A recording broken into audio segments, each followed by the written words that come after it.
Hey there, and welcome to our 90-minute special edition of Countdown to Signing Day on the day we've all been waiting for, National Signing Day. It's decision time, and the top talented players in the entire country have chosen their schools, and there have been a few surprises. I'm Corey Kessler along with Jamie Newberg. Jamie, who had the best day today? A lot of teams had real good days, but I tell you what, I think the Miami Hurricanes had the best day, landing 4 National 100 type players, led by Willie Williams, who we'll talk to in a little bit. The Canes got it going on right now. Absolutely they do. And Jamie, let's get right to it. We have late-breaking information for our viewers. If you weren't here to see the top of the show, here's a look at what you missed. I looked strongly at each school, and it was a tough decision, but Louisville was the best fit for me. Drum roll, please. Who's it going to be? Middle Tennessee State, Tennessee, North Carolina, Tar Heels, Trojans, Seminoles. Seminoles. Oh, the Florida State Seminoles. Congratulations. Great stuff from Brian Brohm and Tony Carter. We appreciate both of them being here. This season, you know, the LSU Tigers shocked the country by winning their first national championship in 45 years.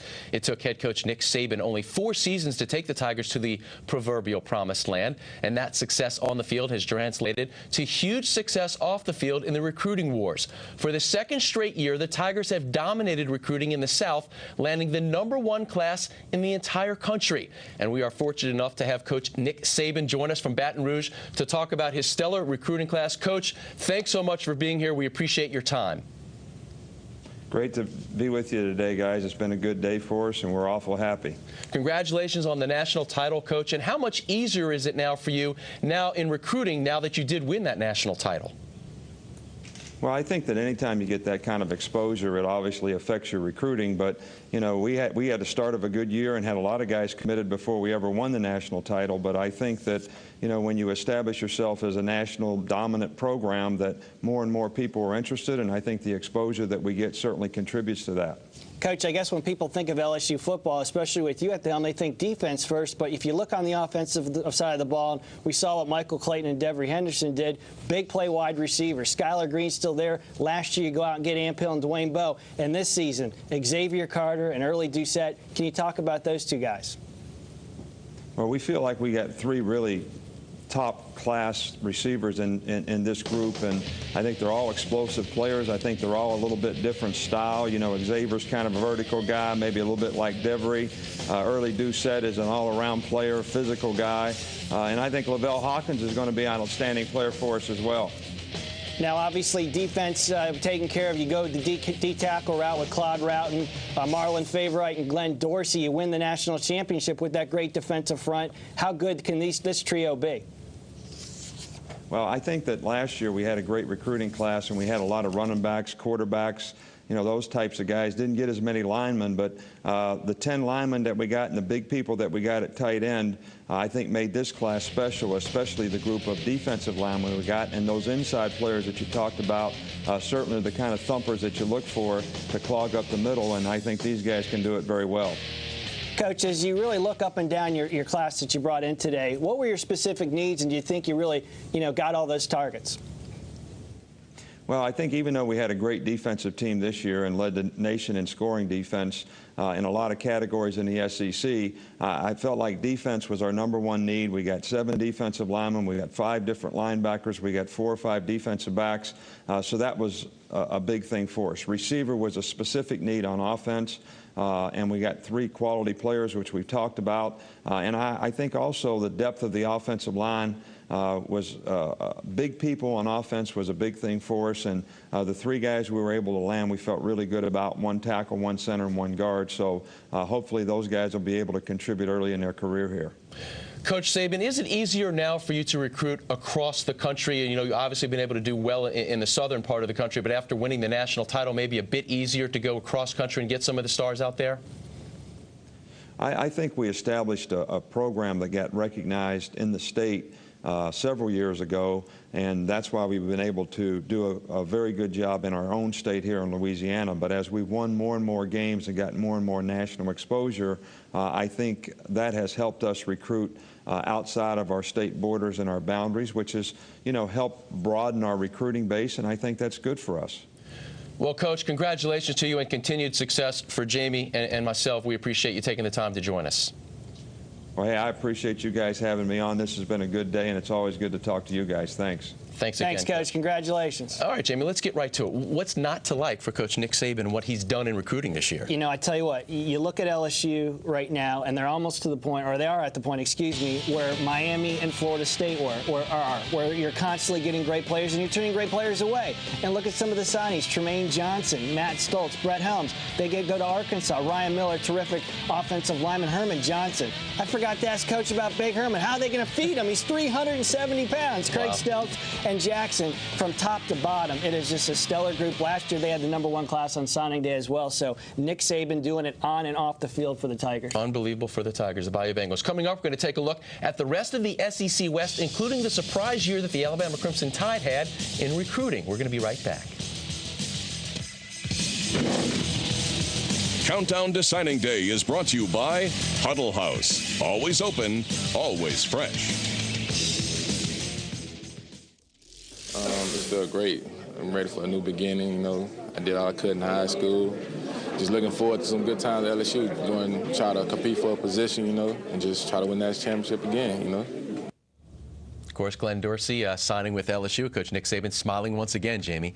Welcome back to Countdown, the special edition 90 minutes. There's no doubt about it. The Alabama Crimson Tide had one of the most surprising classes in the country, Jamie.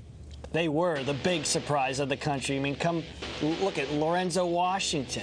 You know, here's a big-time D tackle from Georgia, goes to Alabama. Justin Britt stays home, going to go play with his brother Wesley, and Simeon Castillo, excuse me, one of the top safety prospects in the Southeast. He signs with Alabama, joining his brother Tim there. The super player on the defensive side of the ball, corner, safety. He'll play safety at Alabama. Really like his game a lot. All right, let's take a look at some of the top offensive players who stayed close to home, Jamie. Yeah, you got Wilson there, Stabler, and Nikita Stover. And I tell you what, you know, you mentioned earlier about big surprises, and they're the big surprises in the South, but the big surprise in the country, Alabama, you got to look at what's happened over the last couple of years, a bunch of coaching changes, the NCAA, lack of numbers, but Mike Shula did a phenomenal job, especially coming off a 4-9 year. They took advantage, especially of what happened at Auburn as well. Well, what does your gut say about how they pulled that off with all those recent problems with the coaching changes and the probation year? Well, I think the Auburn situation had a lot to do with it, but I also believe in this, and I believe in this big time. If you grow up in Alabama and you're a football player, and if you have the ability to play at Alabama, you're going to go there, whether you're 0-12 or 12-0. You know, They love their football there, so I think that's a big reason why, too. Tradition. Let's move on to Fayetteville. Just a little. Just a little bit, right. The Arkansas Razorbacks, Jamie. How about this right here? Chris Mortenson's son, Alex, he's in hog heaven right now. Yes, he is one of the better quarterbacks in the state of Georgia, in a year in Georgia where it's loaded at that position. Peyton Hillis, maybe one of the top fullback in the country, and Ernest Mitchell locally signing with Arkansas as well. How about the Auburn Tigers, the best offensive lineman in the South, committed to the Tigers right after our show last week? Yeah, Leon Hart out of Columbia, South Carolina, heads to Auburn. And I tell you what, they picked it up over the last couple of days. Calvin Booker, a quarterback from here in Atlanta, Brad Lester, also from Atlanta, headed over to Alabama to play for the Auburn Tigers. And like I said, Tommy Tuberville picked it up over the last couple of days. All right, not to be outdone, Jamie, the Ole Miss Rebels capitalized on their best season in 40 years by getting one of their best classes in recent years. Yeah, it's a very good class for David Cutcliffe. Kaiser, Pack, and Burks kind of lead the way. Kaiser and Burks are big-time wide receiver prospects. Burks, of course, played in that National All-Star game out in San Antonio and performed very well. In fact, he committed to Ole Miss that day, and one of the best receiver prospects in the Southeast. Look at the size, the hands. Good football player. Yeah, and obviously, David Cutcliffe likes to throw the football. He'll fit in perfectly. All right, on to Starkville. Coach Sylvester Croom, as you well know, Jamie, has his work cut out for him, especially this year in recruiting, right? Yeah, they struggled a little bit, but, you know, you kind of expect that with any coach in that transition period, the short window to recruit. Recruiting's about building relationships. They just didn't have the time. Spells, Herrera, Terry, Bobo Johnson. There you see some of the signees headed to Starkville. All right, when our Countdown 90-minute special continues, we're going to have the vocal and versatile Willie Williams live in studio. I promise you, you do not want to miss that interview. It's coming up next. Coming up, Florida State and Miami have been waiting on the decision of the #1 recruit in the South. Tonight, linebacker Willie Williams will join us in studio to tell us about his decision to be a Hurricane. I'm going to go to you. He made it sound so casual. Welcome back to the show. It's a special time for us here on Countdown to Signing Day because of who we welcome to the set live right now. His name is Willie Williams. You just saw him, and not only is he the most dominating player in the country, he is likely the most interesting interview in the country as well. He is comfortable on the field as well as comfortable in front of a microphone. Please join us in welcoming the best linebacker in the United States, Willie Williams, to the set. Welcome to the show. How does it feel to be here, Willie? Hey, it feels great. It's a great opportunity for me to come up here and actually be here live on the show. You know, I thank you for this. You know, it's been a long process for me, and it's over. I'm relieved. Well, you thank us, and we thank you as well. It's been, what an interesting recruiting process. Talk about why you chose the University of Miami. Tell me about it. It's been real interesting. You know, I chose the University of Miami, you know, because I feel I could go out there and be an impact player and actually make plays on the field and actually start playing right now, right here. I'm ready to go work right on the field right now. Now let's talk a little bit about Florida State. Obviously, it was nip and tuck all the way, and I know you wrestled with the decision. A lot of people thought it was a slam dunk, but it really wasn't. Basically, it came down to this decision right here, signing day decision.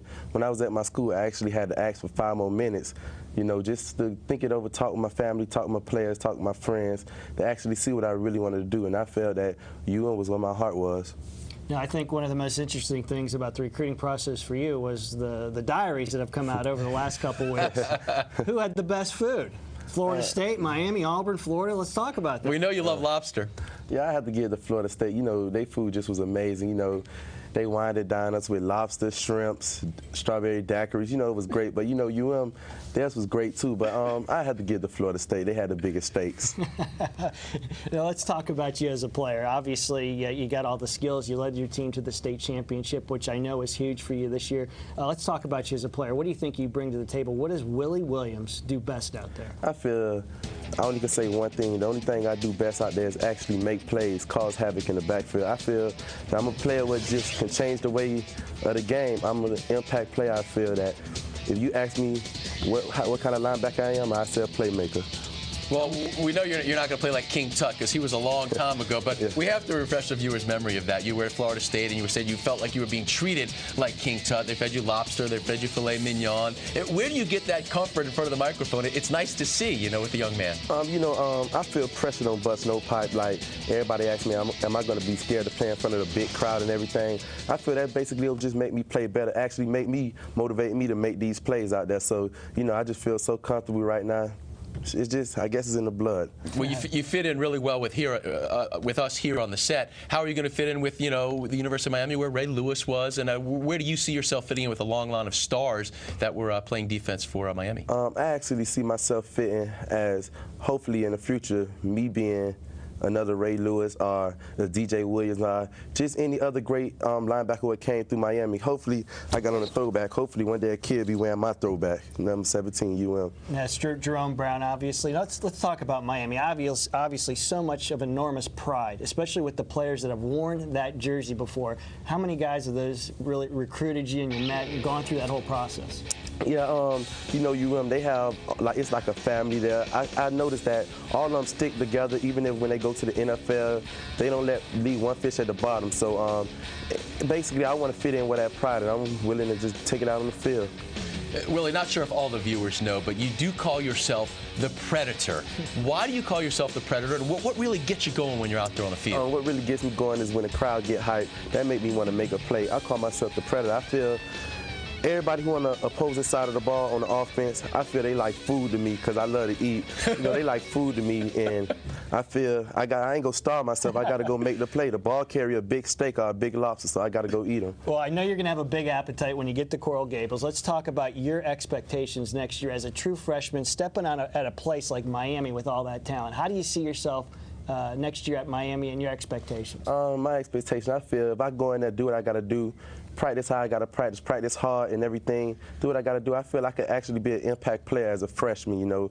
I'm not saying I'm going to straight start and everything, but I feel if I go in there, do what I got to do, I feel, hey, y'all will see me on Monday night against Florida State.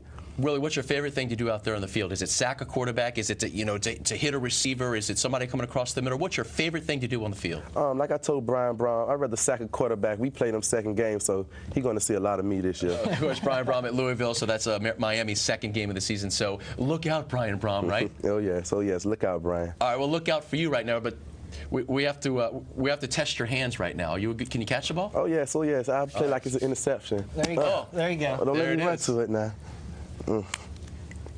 Now, obviously, this was a difficult year for you at one point because you weren't eligible this season. You battled some injuries after you were declared eligible. Tell us about the moment you're walking off the field as a state champion for Miami Carroll City. It just felt so good. I like to thank God for that because at one point I was ineligible. I was an average high school kid, not even an athlete.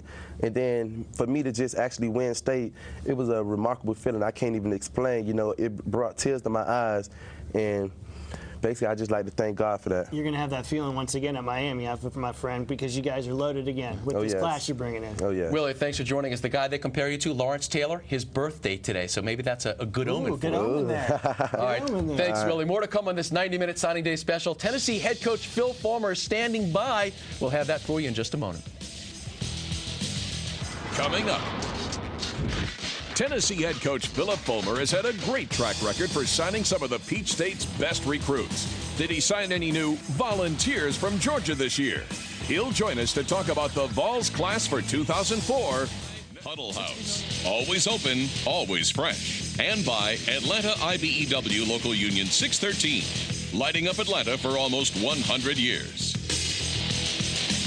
Last night, I prayed about it and I asked God for help me to choose a school, and I woke up this morning and I chose Tennessee. Yeah.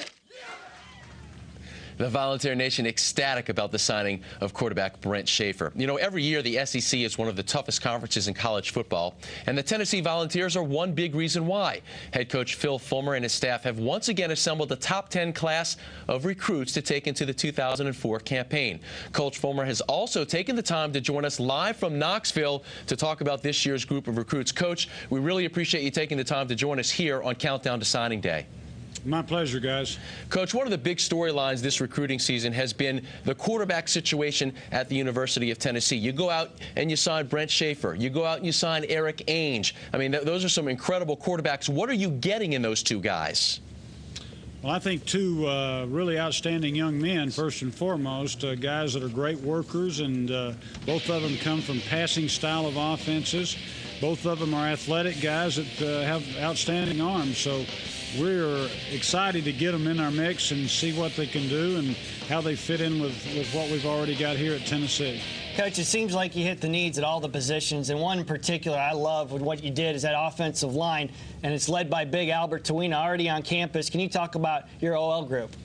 Well, I'm really pleased with going to the junior college route and getting a guy like Albert Tawina. He's obviously physically very special, but also an outstanding young man and has fit in nicely to our off-season program and with our kids, and we expect big things from Albert. A couple of other kids, Ramon Foster, I'm very pleased with, a 6'7" kid that's a basketball player, so I think he's going to be a 300-pounder that can really run and move his feet, you know, one day. And Cameron Mayo, Dalton, Georgia guy that I coached his dad at Tennessee, was an All-American here, and we're excited about having Cam with us as well.